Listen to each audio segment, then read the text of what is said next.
ఇవాళ మనము జనరల్‌గా మనకు కిడ్నీస్ ఏదో ప్రాబ్లమ్‌లో ఉన్నాయి. కిడ్నీస్ కొద్దిగా దెబ్బతిన్నాయి లేదా కిడ్నీలో ఏదైనా ఇబ్బంది ఉందనేది తెలుసుకోవడానికి గల లక్షణాలేంటో తెలుసుకుందామండి.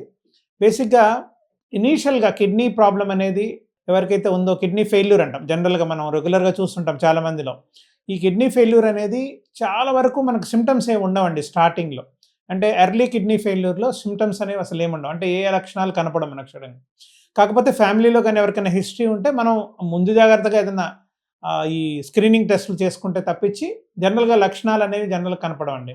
బట్ ఎవరికైతే కిడ్నీ ఫెయిల్యూర్ అనేది వస్తుందో వాళ్ళకి ఎలా ఉంటుంది ఈ లక్షణాలు అంటే ఫస్ట్ ఏంటంటే వీళ్ళకి ఆకలనేది తగ్గిపోతుందండి. సెకండ్ థింగ్ ఏంటంటే కాళ్ళల్లో వాపు, మొహంలో వాపు చాలా ఫ్రీక్వెంట్‌గా రావడం. అండ్ మూడోదేంటంటే కొంచెం వామిటింగ్ సెన్సేషన్‌లా రావడం. అంటే మనకు ఆకలి ఉండదు. రెండోది వాంతి వచ్చినట్టు ఉంటుంది. కొంతమందికి వామిటింగ్స్ కూడా అవుతూ ఉంటాయి. అలా కాకుండా కొంతమంది వెయిట్ గెయిన్ అవుతారు. అంటే బరువు కూడా బాగా పెరగడం జరుగుతుంది. అట్లనే రక్తహీనత అంటే రక్తం బాగా తగ్గిపోతూ ఉంటుంది చాలా మందికి. ఇది కాకుండా కొద్దిమందికేంటంటే బీపీ అనేది సడెన్‌గా రైజ్ అవుతుంది. అంటే ఇంతవరకు బీపీ లేని వాళ్ళకి కూడా సడెన్‌గా హై బీపీతో వస్తారండి. అంటే దానికి గల లక్షణాలేంటంటే తలనొప్పి రావడం గానీ, కళ్ళల్లో బైర్లు గమ్మడం గానీ, లేకపోతే గుండె దడ రావడం గానీ, సో, ఇవన్నీ కూడా మనకు బీపీ పెరిగిన లక్షణాలు జనరల్‌గా. కొంతమందికి కళ్ళల్లో బ్లీడింగ్ అవ్వడం అలా కూడా జరగొచ్చు. సో, ఇవన్నీ కూడా ఇండైరెక్ట్‌గా మనకు కిడ్నీ ప్రాబ్లమ్ ఉందని మనం చెప్తుందనమాట. అట్లానే చాలామందికేంటంటే కడుపు ఉబ్బరం గూడా ఉండొచ్చు. అంటే గ్యాస్ లాగా ఫార్మ్ అయ్యి ఏదన్నా కొద్దిగా తిన్నా కూడా కడుపు నిండిపోయినట్టు ఉండడం. సో, ఇవన్నీ కూడా జనరల్‌గా మనకు కిడ్నీ ఫెయిల్యూర్‌లో ఉన్న లక్షణాలు. ఇది కాకుండా చాలామందికేంటంటే, ఈ బీపీ ఎక్కువ అవ్వడం వల్ల గానీ, చాలా కారణాల వల్ల అంటే ఎలక్ట్రోలైట్స్ అంటాం. సోడియం అవన్నీ పెరిగినందువల్ల బాడీలో ఉండిపోతాయన్నమాట. ఎందుకంటే మన మలినాలన్నీ కిడ్నీ ఫెయిల్యూర్‌లో వెళ్ళవు బయటికి. సో, దీనివల్ల ఏమవుతుందంటే బ్రెయిన్ మీద కూడా ఎఫెక్ట్ పడి కొంతమందికి ఫిట్స్ లాగా రావడం గానీ, లేకపోతే కొంతమందికి కోమాలోకెళ్ళిపోవడం గానీ, ఇట్లాంటివి జరుగుతుంటాయండి. అవి కొంచెం లేట్ స్టేజెస్‌లో జరుగుతాయి. తర్వాత కొద్దిమందికి హార్ట్ రేట్‌లో డిఫరెన్సెస్ రావచ్చు. అంటే గుండె రేట్ పెరగడం గానీ, తగ్గడం గానీ రావచ్చు. కొద్దిమందికేంటంటే ఊపిరి ఆడకపోవడం. అంటే ఆయాసం కొంచెం దూరం నడిచినా కూడా ఒక 4 అడుగులు వేసినా కూడా నడవలేరన్నమాట. ఆయాసం వచ్చేస్తుంది ఎక్కువ. అలానే పడుకున్నప్పుడు కూడా సడెన్‌గా ఆయాసం వచ్చి లేయడము. సో, ఇట్లా మొహమంతా బాడీ అంతా కూడా వాపులు కొంతమందికొచ్చేస్తాయి. సో, ఇవన్నీ కూడా ఉండొచ్చండి. ఇవన్నీ కూడా మనకు కిడ్నీ ప్రాబ్లమ్ ఉంది అనేదండి ఇండైరెక్ట్‌గా మనకు చెప్తుందనమాట. దీనికేంటంటే కొన్ని రిస్క్ ఫ్యాక్టర్స్ అంటాం. అంటే అసలు ఇట్లాంటి ప్రాబ్లమ్ వచ్చేవాళ్ళు ఎవరైనా ఉన్నారా? రిస్క్ ఉన్న వాళ్ళు ఎవరెవరు అంటే బేసిక్‌గా షుగర్ గాని ఎక్కువ ఏళ్లుంటాయి. ఒక 7, 8 ఏళ్ళు దాటిన తర్వాత షుగర్ పేషెంట్స్‌కి కానీ, అట్లానే బ్లడ్ ప్రెషర్ అంటే బీపీ చాలా మందికుంటుంది. సో, అది కూడా ఒక 10, 15 ఏళ్ళు దాటిన తర్వాత అన్‌కంట్రోల్డ్‌గా ఉంటాయి. అంటే కంట్రోల్‌లో ఉన్న వాళ్ళకి జనరల్‌గా కిడ్నీ మీద ఎఫెక్ట్ రాకపోవచ్చు. బట్ ఎవరైతే అన్‌కంట్రోల్డ్‌గా ఉంటారో వాళ్ళకి రావచ్చండి. అట్లనే ఒబేసిటీ అంటే ఓవర్ వెయిట్ ఉన్న వాళ్ళకి జనరల్‌గా వస్తుంది. తర్వాత ఎక్సర్‌సైజ్ సరిగ్గా చేయని వాళ్ళు, అంటే ఎక్కువ ఇంట్లో సెడెంటరీ లైఫ్ ఉన్న వాళ్ళకి ఇట్లాంటి ప్రాబ్లమ్స్ రావచ్చు. అట్లనే మనం తినే డైట్‌లో కూడా తేడా ఉంటుందండి. చాలామంది ఎక్కువగా ఈ రెడ్ మీట్ అంటాం. అంటే మటన్ లాంటివి గాని ఎక్కువ తింటూ ఉంటారు. సో, అలాంటివి తినే వాళ్ళకి కూడా కిడ్నీస్ మీద ఎఫెక్ట్ అయ్యే రిస్క్ ఉంటుంది. అంటే ఫ్యామిలీ హిస్టరీ కూడా ఉండాలి చాలా మందికి.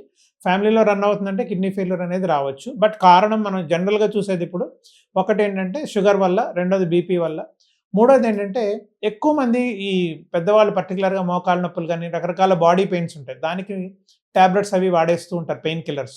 వీటి వల్ల కూడా కిడ్నీస్ మీద ఎఫెక్ట్ పడి కిడ్నీస్ డ్యామేజ్ అవ్వచ్చండి. సో, ఇంకొకటేంటంటే ఈ షుగర్ పేషెంట్స్ కానీ షుగర్ కంట్రోల్ చేయకపోతే షుగర్ వల్ల కిడ్నీస్ ఎఫెక్ట్ అవుతాయి. దాన్ని డయాబెటిక్ నెఫ్రోపతి అంటాం. అది కాకుండా చాలా మందికి ఇన్ఫెక్షన్స్ అనేవి వస్తూ ఉంటాయి ఫ్రీక్వెంట్‌గా. అట్లనే గాని కిడ్నీలో గాని ఇలాంటి ఇన్ఫెక్షన్స్ రిపీటెడ్‌గా గాని వస్తే 2 కిడ్నీస్ కూడా డ్యామేజ్ అయిపోతాయన్నమాట. డ్యామేజ్ అయిపోయి అవి కిడ్నీ ఫెయిల్యూర్‌లోకి వెళ్ళిపోతాయి. సో, దాన్ని క్రానిక్ పైలోనెఫ్రైటిస్ అంటాం. సో, దీనివల్ల కూడా కిడ్నీస్ డ్యామేజ్ అయ్యి చాలామంది డయాలిసిస్ మీదకెళ్తుంటారు. సో, ఇవన్నీ కూడా కొన్ని లక్షణాలండి. పర్టిక్యులర్‌గా ఇలాంటి జబ్బులు ఉన్నవాళ్ళు పర్టిక్యులర్ షుగర్, బీపీ ఉన్నవాళ్ళు మటుకు చాలా కేర్‌ఫుల్‌గా ఉండాలి. అట్లానే ఎవరికన్నా కిడ్నీ స్టోన్స్ రెగ్యులర్‌గా వస్తున్నాయనుకోండి, ఫ్రీక్వెంట్‌గా స్టోన్స్ వచ్చే వాళ్ళకి కూడా ఈ కిడ్నీస్ అనేవి బ్లాక్ అయ్యి కిడ్నీస్ డ్యామేజ్ కూడా అవ్వచ్చు. సో, ఎవరికైనా స్టోన్స్ కానీ ఫ్రీక్వెంట్‌గా పాస్ చేస్తుంటే మటుకు అలాంటి వాళ్ళకి కూడా ఈ కిడ్నీ ఫెయిల్యూర్ ఉండే రిస్క్ ఉంటుందండి. సో, ఇట్లాంటి లక్షణాలు ఎవరికైనా ఉంటే మటుకు తప్పకుండా ఇమ్మీడియేట్‌గా మనము యూరాలజిస్ట్‌ని సంప్రదించి దానికి సంబంధించిన కొన్ని పరీక్షలుంటాయండి. పర్టిక్యులర్‌గా క్రియాటినిన్ అని ఉంటుంది. బ్లడ్ యూరియా అని ఉంటుంది. ఎలక్ట్రోలైట్స్ అని ఉంటాయి. ఇవి తప్పకుండా చేయాలి. అట్లనే ఒక స్కానింగ్ ఉంటుంది రిపోర్ట్. అది కూడా మనం తప్పకుండా తీయించుకొని కిడ్నీస్ ఎలా ఉన్నాయి? దానికి సంబంధించిన ప్రాబ్లమ్ ఏమన్నా ఉందా? మనకు తెలిసిపోతుంది. సో, ఇలాంటి లక్షణాలు ఎవరికన్నా అనిపించినప్పుడు ఇమ్మీడియేట్‌గా మీరు యూరాలజిస్ట్‌ని సంప్రదించి పరీక్ష చేయించుకుంటే మనం ఫర్దర్‌గా మనం డయాలిసిస్ మీదకి అట్లాంటి వాటికి వెళ్ళకుండా మనం కాపాడుకోవచ్చు. ఇట్లానే ఈ కిడ్నీ ఫెయిల్యూర్ అనేది మనకు వచ్చిందని తెలుసుకోవడానికి ఏం చేయాలి పర్టిక్యులర్‌గా ఏంటంటే, పర్టిక్యులర్‌గా మనం ఏంటంటే ఫస్ట్ మూత్ర పరీక్ష ఒకటి చేయించాలండి. చాలా మందికేంటంటే యూరిన్‌లో ఫోమ్ లాగా వస్తుంది. అంటే నురుగులాగా వస్తుంటుంది. సో, ఇది కూడా ఒక ఇండైరెక్ట్ లక్షణాలండి కిడ్నీ ప్రాబ్లమ్ ఉంది అని తెలుసుకోవడానికి.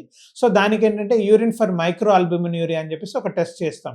దానిలో మనకు ప్రోటీన్ ఎంత పోతుందో తెలుస్తుంది. ఎందుకంటే ఈ కిడ్నీస్ ప్రాబ్లమ్‌లో ఏంటంటే ప్రోటీన్ అనేది ఫిల్టరింగ్‌లో లీక్ అయిపోతూ ఉంటుంది. నార్మల్‌గా అయితే ప్రోటీన్ అనేది లీక్ అవ్వకూడదు. కానీ వీళ్ళలో ఈ ప్రోటీన్ లీక్ అనేది ఎక్కువ ఉంటుందండి. అట్లానే వీళ్ళకి బ్లడ్ టెస్ట్ చేసినప్పుడు పొటాషియం అనేది చాలా పెరిగిపోతుంది. సో, దీనివల్ల ఏమవుతుందంటే ఈ పొటాషియం పెరిగినప్పుడు హార్ట్ మీద ఎఫెక్ట్ పడి హార్ట్ రేట్‌లో మార్పొస్తుంది. కొన్నిసార్లు గుండె దడ పెరగొచ్చు. లేదా కొన్నిసార్లు గుండె రేట్ తగ్గిపోయి సడెన్‌గా హార్ట్ అటాక్ కూడా రావడానికి అంటే హార్ట్ స్టాప్ అయిపోతుందన్నమాట. దాన్ని హార్ట్ బ్లాక్ అంటాం. సో, అలాంటి ప్రాబ్లమ్స్ కూడా వచ్చే రిస్క్ ఉంటుందండి. అందుకని చెప్పేసి ఈసీజీ అని ఉంటుంది. అది మనము చేయించాలన్నమాట. ఎవరికైనా పొటాషియం ఎక్కువ ఉంది అన్నప్పుడు ఈసీజీ చేయించి దానిలో గాని హైపర్‌కిలిమియా అంటాం. అంటే పొటాషియం లెవెల్స్ ఎక్కువ ఉన్నాయంటే ఇమ్మీడియేట్‌గా వాళ్ళకి ఎయిదర్ డయాలిసిస్ అన్నా ఇవ్వాల్సి ఉంటుందండి. లేదా కొన్ని ఇంజెక్షన్స్ ఉంటాయి.